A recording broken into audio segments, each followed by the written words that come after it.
Fim do mês de maio, vamos prosseguir nessa série de falar dos filmes que eu vi durante o mês. Esse mês eu vi 19 filmes, incluindo revi algumas coisas, né? Vi algum episódio de uma série. Eu vi o primeiro episódio, o episódio piloto do Hermenauta, né? Aquela produção argentina, adorei, mas eu vou deixar para falar dele no mês de junho, porque aí eu assisto mais episódios, enfim, né? Mas esse foi um bom mês, tá? Eu revi algumas coisas, foi o mês do Cannes também, teve Cannes. Eu acompanhei Cannes em primeira mão, eu tenho muita coisa para falar, inclusive, de Cannes. Acho que eu vou fazer um vídeo sobre Cannes qualquer hora, viu? Porque foi bem interessante essa edição. Mas vamos direto para os filmes, lembrando, tá? Inscreve, comenta, compartilha. Se quiser me recomendar um filme, tá aí na descrição, é só colocar. Eu vou assistir o Vai e Veja, calma. O problema do Vai e Veja é que eu acho o filme tão pesado, eu acho ele tão estranho. Um dia eu até peguei para assistir de novo, mas eu parei no meio. Impressionante. Eu tenho uma certa aversão com o filme, mas não é pelo bom sentido, tá? Eu não acho ele tão... não sei, eu não sei explicar. Eu vou enfrentar ele de novo e uma hora eu trago uma análise mais profunda do Vai e Veja. Mas vamos direto para os filmes. Eu abri o mês com Toy Story 4. Revi esse filme que... É engraçado, Toy Story... Eu vou fazer um vídeo só de Toy Story, tá? Provavelmente é o vídeo depois desse. Mas falando brevemente, não é um filme ruim. Mas o diretor desse filme ele tem muita experiência com curta. E eu acho que o que ele fez aqui demorou para segurar, custou segurar num longa. Foi o filme mais fora da curva do grupo Toy Story, né? Da série Toy Story. Eu acho que é o cachorro feio aí, o filho feio do Toy Story, né? Depois eu vi o Contador 2. O Contador 2 é engraçado, eu estava em Santos e aí eu peguei uma sessão num cinema menorzinho. E eu vou te falar, eu tava tão cansado que eu tinha acabado de chegar daquele festival Bangers, eu fui lá assistir Sabaton, enfim, fui assistir show. E eu tava tão cansado que eu peguei essa sessão do Contador e eu me diverti. Eu gostei da presença ali do irmão do protagonista, Neil Bernthal, John Bernthal. Eu adoro esse ator, ele tá muito bom aqui, ele tá muito, muito leve. É um filme legalzinho, tá? Um filme de ação bem feito. Depois eu vi o Império do Sol, esse filme do Sam Mendes, que é um novo lançamento, né? Se eu não me engano, ele é de quando? Ele é de 2020, enfim. Veio depois de 1917. Esse é um filme muito interessante porque esses grandes diretores que fazem grandiosos filmes como 1917, a gente tende a cobrar ele de uma forma até injusta. Quer dizer, o Sam Mendes não pode fazer um filme pequeno mais, o Tarantino ele não pode fazer uma comédia romântica. A gente pressiona o diretor para ele fazer aquilo que a gente espera que ele tem que fazer. E eu acho muito legal a postura do Sam Mendes de falar, não, esse é um filme bem mais quietinho, é um filme que não tem grandes acontecimentos, não tem essa loucura que foi em 1917 em questão de produção. É um filme de uma história de uma mulher que trabalha num cinema e ela se apaixona por um homem mais novo. E aí o filme vai desenvolver o racismo, vai desenvolver o envelhecimento, alguns problemas mentais, condição mental. E em plano de fundo existe uma homenagem ali à questão do momento de estar dentro de um cinema clássico, né? De vender os bombons, vender pipoca, aquele momento de se preparar para entrar dentro de uma sala de cinema.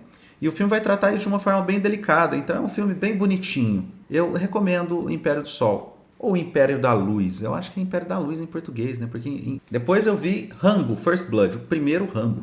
Revendo primeiro Rambo, vou fazer um vídeo de Rambo porque eu adoro esse filme é muito icônico, né? É um filme com uma atmosfera muito gostosa, aquele clima frio, aquela floresta, é muito legal a direção desse filme. E o Stallone aqui, ele mostra que ele é um bom ator, né? Impressionante. Eu gosto muito da sequência final, na verdade eu gosto do filme inteiro. Esse filme, teve uma vez, há muitos anos atrás, quando eu vi ele pela primeira vez. Vocês lembram de uma época que estava tendo uns assaltos no país, tá? Tinha grandes assaltos que fechavam cidades, assim. É uma coisa das antigas, né? E aí surgiu, eu estava vendo Rambo e aí apareceu carros na cidade que fechou a cidade onde eu moro e assaltou o banco central ali da cidade. Foi um barato, porque eu estava assistindo Rambo e de repente tiroteio. Eu não sabia se o seu som era tão bom. Eu falei, nossa, a diegese do som desse filme está muito boa, né? Aí não, era tiro real lá fora. Mas enfim, eu tenho essa história com Rambo. E, enfim, nada a ver, né? Depois eu vi O Patriota, esse filme, esse épico com o Mel Gibson. Mel Gibson nesse filme, tá divertido, tá meio canastrão. É um filme meio canastrão, mas a fotografia desse filme vale muito a pena. Tem uma sequência desse filme que eu acho que é uma das mais bonitas do épico, que é o momento em que a guerra literalmente está no jardim da casa dele. E ele fala, gente, a guerra, se a gente compra essa briga, essa guerra civil, a guerra vai estar no nosso quintal. E tem um momento que eles materializam isso, que ele abre a porta e tá rolando uma guerra no quintal da casa dele. É uma coisa muito bonita. É um filmão, tá? É aquele filme grande, bem épico, né? Eu fiz o vídeo agora do O Último Samurai e fala um pouco desse clichê do épico, e esse filme tem tudo. Ou seja, o cara que escreve diário, os coadjuvantes que vai morrer, que é todos legais, aquele alívio cômico de sempre, enfim, tá tudo ali certinho. Depois eu vi Toy Story 2, olha só, eu fui meio vendo fora de ordem. Toy Story 2 é icônico demais, é maravilhoso. Não tem mais nada pra falar de Toy Story 2. Depois eu vi Shrek 3, olha aí, revendo o Shrek 3. Eu tinha visto, né, o Shrek 1, 2, eu fiz o vídeo do DreamWorks, né, o diferencial da DreamWorks. E eu vou te falar, o Shrek 3, ele é uma pena, né? Porque ele tinha tudo pra fechar com chave de ouro a trilogia Shrek, mas aqui ele é a mesma coisa do Toy Story 4. Parece que não é que é um filme ruim, mas está tão abaixo dos outros, dá uma pena. Dá uma pena. Depois eu vi Viva Zapata, esse filme que está disponível na Disney Plus, né? Por incrível que pareça. É um filme com o Marlon Brando e o Anthony Quinn. Tá ali magnífico. O papel do Anthony Quinn nesse filme é maravilhoso. O filme só tem um problema, ele é pequeno. Ele tinha que ser maior, porque o filme é muito interessante, a história do Zapata é muito interessante. E a princípio parece estranho você colocar o Zapata sendo o Marlon Brando, mas o Marlon Brando é tão bom ator que não dá. Você compra, depois de 10 minutos de filme, você compra. No começo, na hora que ele aparece, você fica assim, mas depois você compra. É um filme bem legal que conta a história da revolta popular, aquela coisa, é um filme de guerra. É um filme de guerra, de guerrilha, na verdade, de guerrilha. Depois eu vi esse novo documentário da Netflix, né, o Liver King, o rei do fígado. É a história de um charlatão, né? Esses influenciadores digitais de vida fitness. Só por esse termo você já sabe que é um charlatão, né? É um influenciador digital de vida fitness. E aí olha a pose do cara, como que esse cara é fitness, porque segundo ele come comida crua e ele vende fígado para influenciar pessoas a ter uma vida igual, e ele nunca usou anabolizante.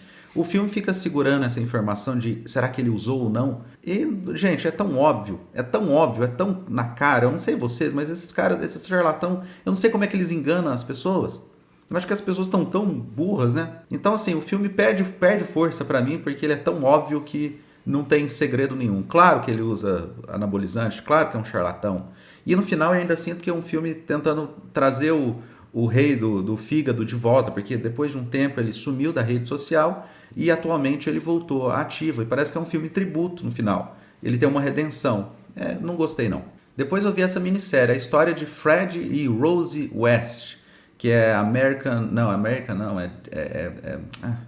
é inglês, né? É britânico esse pessoal. É história de terror britânica, se eu não me engano é alguma coisa assim. Fred e Rose West eram dois assassinos, era um casal de assassino que enterrava as pessoas na casa deles. E é um documentário muito interessante, dividido em 3 episódios, vale muito a pena, tá? É aquele padrão de documentário de true crime. Eles têm um padrão muito bem feito, né? Eu gosto da estética, eu gosto de como os filmes, esse tipo de documentário funciona, a edição deles é sempre muito boa, a trilha sonora é pontual, e é muito bom de ver, assim, são filmes envolventes. Dá uma certa raivinha ali, porque no final tem uma injustiça danada, mas eu super recomendo esse filme aí do Fred e a Rose West. Depois eu vi Entrevista com o Vampiro, revendo Entrevista com o Vampiro e só confirmando que se trata de uma ótima produção. Eu tinha uma memória de que o personagem do Antônio Bandeiras era péssimo, mas revendo, eu não achei tão péssimo não. Na realidade eu gostei mais agora, depois de rever o filme, do que quando eu vi pela primeira vez. Assim, todo mundo sabe. O Tom Cruise aqui tá maravilhoso. O único ponto negativo do filme, incrível que pareça, é eu ia falar Bruce Willis. É o Brad Pitt, a atuação do Brad Pitt tá muito estranha aqui, gente. Eu tenho dificuldade. Mas, em geral, é um filmaço. Adoro. Depois eu vi Toy Story 3. Como eu disse, foi tudo fora de ordem, né? Toy Story 3 é fora de mão, assim. É um filme muito bom. É muito bom Toy Story 3. É o melhor dos 3. É impressionante como ele consegue superar o 2, superar o 1. E todos os personagens novos que ele coloca é maravilhoso. É um filmaço. Depois eu vi O Último Samurai. Esse outro filme com Tom Cruise, né? Filmão, né? O Último Samurai, ele tem um roteiro um pouquinho truncado, meio clichê em algumas... Assim, clichê do começo ao fim, né? Mas ele funciona, eu gosto de Último Samurai. Se você quer saber mais, eu fiz um vídeo quase 20 minutos falando de Último Samurai, é o anterior desse. Depois eu vi a animação Lilo e Stitch, né? Porque estava prestes a lançar o live action. E Lilo e Stitch é um filme que mora no coração também, né? É engraçado que esse mês eu vi muita animação, né? É um ótimo filme. O Lilo e Stitch todo mundo sabe, não tem defeito. É um filme perfeito, né? Perfeito. Aquela coisa do Havaí, essa fase da Disney, tipo a Nova Onda do Imperador, que aborda culturas diferentes, né? Eu adoro, é uma animação tão bonita, é tudo tão cativante. Já o live action, né? Agora vamos falar do live action, que aí eu vi em seguida no cinema. É um filme. É difícil falar que ele é desnecessário, porque a quantidade de criança que está conhecendo o Stitch agora é gigantesca. E se você vira para a atriz que fez a Lilo, por exemplo, a irmã, e fala que esse é um filme desnecessário, ela vai te bater. Vai falar assim: não, como assim? Porque na realidade aqui a gente tem um marco na carreira de um monte de gente, de grandes atores, uma revelação, a menina, né? Uma menina é uma revelação. E a quantidade de trabalho, de serviço que esse filme gerou. Então falar que ele é desnecessário, eu acho forçado, tá? Não existe isso. Porque você vai me falar que quando Lilo e Stitch lançou lá em 2002, ele era um filme necessário? É difícil medir por essa forma, sabe? Então, não é um filme desnecessário. Mas a gente que já passou, assim, eu vi Lilo e Stitch em VHS. Eu revi Lilo e Stitch, assim, todas as vezes que eu podia. Eu vi Lilo e Stitch antes de ver esse filme. Então, eu já estava aquela história já tinha sido contada para mim. Então, é difícil superar. Querendo ou não, a gente vai para o cinema querendo uma sensação parecida com o anterior, né? Principalmente por ser um remake. E ele não chega perto. A verdade é essa, não chega perto. Eu não gostei de muitas alterações que tiveram no roteiro. Fala, né? Tem o assistente social na animação, que eu vi muita gente falar que ele é um agente da CIA disfarçado de agente de coisa. E na verdade não, né? Porque se você for pensar, não faz o menor sentido aquele cara ser da CIA. Ele era da CIA, né? Tanto que a alienígena lá fala: eu te conheço. Aí ele fala: eu trabalhei na CIA na época tal. Quer dizer, a CIA tem coisa. A CIA ou FBI? Enfim, é uma instituição militar, né? Ele tem alguma coisa com alienígena. Existe esse mito, né? Do norte-americano aí. Só que não faz sentido porque o assistente social surge na vida da Lilo e da irmã da Lilo antes do Stitch.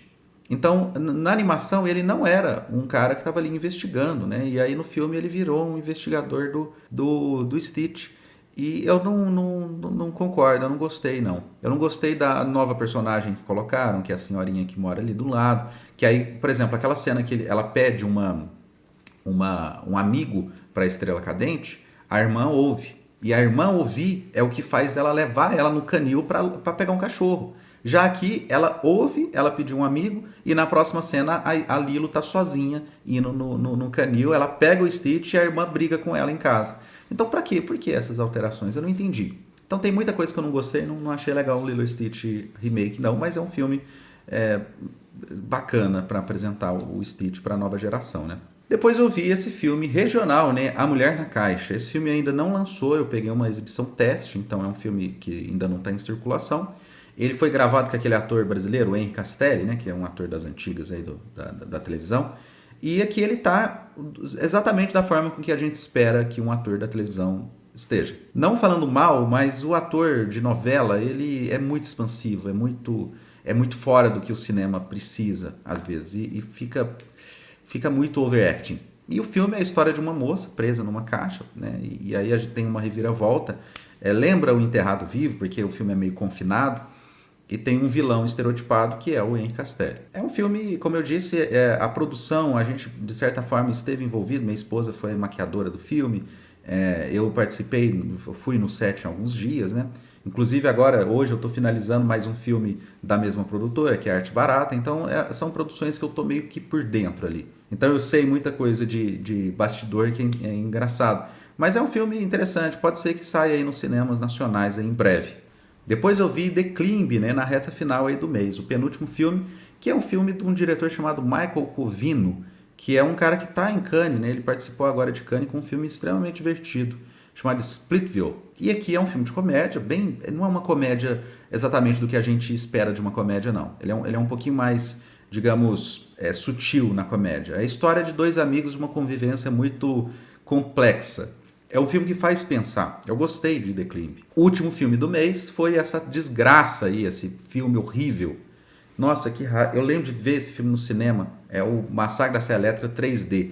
Protagonizado pela Alexandra Daddario. Isso tinha que ser um crime, né? Porque se um filme tem 3D no nome, você já descarta. E a Alexandra Daddario, coitada, ela não é uma atriz, mas, poxa, aqui ela é só um símbolo. Ela é só o símbolo da menina e o fetiche de ver a moça presa. É horrível, é horrível. A história do filme não faz sentido. É uma ofensa para quem gosta de Massacre da Serra Elétrica. Surgiu um personagem do nada que tem a ver, que é prima do Leatherface. O Leatherface agora é um coitado. O design de produção do filme é uma porcaria. A fotografia é uma porcaria. Você vê as luzes, você vê o spot de luz. Enfim, é horrível. Eu super não recomendo essa bosta desse filme. Que raiva que me deu desse negócio. Principalmente a gente que gosta muito da franquia, dá raiva isso. Eu acho que se me entregasse pra fazer, eu fazia melhor, sabe? E aí vai ver o orçamento também, milionário. Ai, que saco. É isso, foram os 19 filmes do mês. Se tiver alguma recomendação, deixa nos comentários. É isso. Valeu por ver, dá uma curtida, um comentário, inscreve no canal. Até o próximo. Tchau.